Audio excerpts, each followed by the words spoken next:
welcome to the new, hopefully permanent filming setup that we will have for the indefinite future, because your girl is very sick of moving house and that's it. This is home forever. Anyway, hi and welcome to the first in a very small series of videos in which I wrap up 2018 and start to get excited for 2019.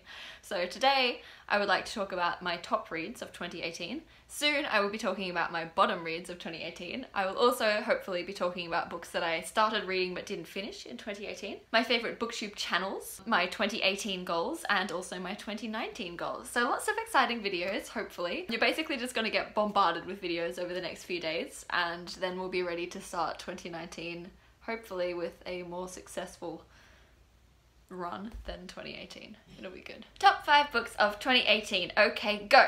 First book on the list is Emma. Here it is, because I can't find it on my bookshelves at the moment because my bookshelves are a mess. I've always wondered whether I was really a Jane Austen kind of person. Like, I've read a lot of Jane Austen books and I've never quite felt like I really enjoyed them. Like, I quite like Pride and Prejudice, but even that wasn't really like very high on my list of favoured classics. Then I read Emma and I was like, I get it now.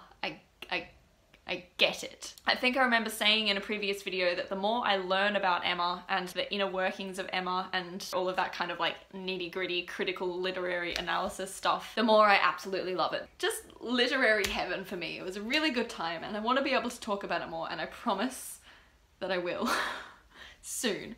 But next, The Buried Giant. Oh my gosh. I don't think it is very hard to tell just how very incredibly emotionally affected I was by The Buried Giant. I genuinely was brought to the point of tears when I tried to film my review for The Buried Giant, because it was still very close to when I had read it and had finished reading it, and I just found it to be just powerful, really emotionally powerful. It is very much like The Hobbit in terms of its pacing and its plot style and its iconography that it uses, and just, you know, your standard fantasy sort of trope characters, but they're all dealt with in this really adult and this really nuanced way. As a lover of fantasy, it was really nice to come across a fantasy novel that takes that fantasy trope and takes it those levels further and sort of takes it beyond being a shades of black and white fairy tale and into this world of not knowing how you're supposed to feel about the heroes and not knowing how you're supposed to feel about the villains. So that book, probably, possibly, I might even be able to say is in my top 2, but definitely in my top 5. Next up we have The Name of the Wind. Interesting. So The Name of the Wind is a book that is up in my top 5, I would say, not necessarily because of like any deeper thinking about the book, but just because it just happened to be a book that I read the right time of the year, the right time in my life where it was thoroughly enjoyable. At the time when I read this during autumn, and the book was set in autumn, and the descriptions of the scenery and the landscape and that like autumnal vibes were just so powerful, and it was one of the best seasonal reads that I've had, like aside from The Hobbit, which is why The Name of the Wind is up. My boyfriend is a weirdo. Just gonna put that out there. I just got a message from him flashed up on the screen and he's silly. We're talking about Strange the Dreamer now. Hooray! It is not a book that I would rate as being perfect, but again, it was a very thoroughly enjoyable read, and I don't think there's many books that I can add to this list, purely because I didn't actually read very many books this year, and not many of them were rated particularly high or particularly low. A lot of them were just kind of mid-range books that I was like, cool, and moved on from. But I remember saying as I was reading Strange the Dreamer that the language style of the book was just absolutely spot on the kind of book that I like to read. I found the sentences to be beautiful and poetic. There were lots of turns of phrase and metaphors and similes and things that were unexpected and very poignant, and I really enjoyed reading a book that used that kind of turn of phrase and played with that flowery language style rather than just kind of like telling you the story. And then finally, and to be honest, possibly like right up there as one of my top reads of the year, is a book that I read only a couple of days ago, and that is Any Ordinary Day by Leigh Sales. This was one of my Christmas presents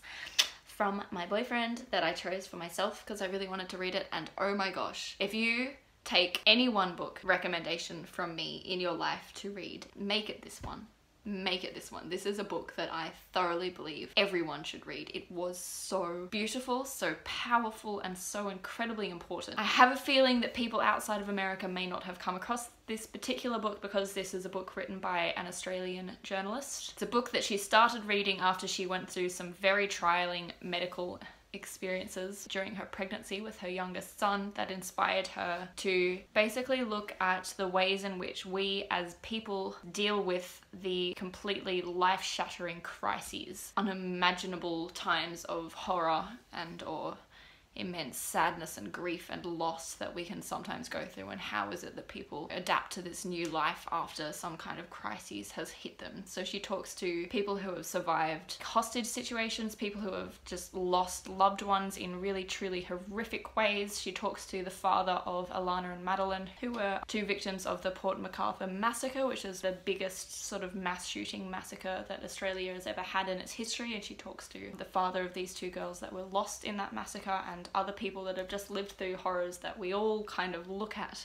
from a distance and feel, how could I possibly ever survive going through what they've gone through? And she talks to them about how they did and what they learned from it, and it was beautiful, so incredibly beautiful and powerful. And that's it. That's all I have to say. Stick around for my bottom 5 books of 2018 if you want. I will see you for another video very shortly, I'm sure. And until then, as always, stay classic. Sit there and count your little fingers.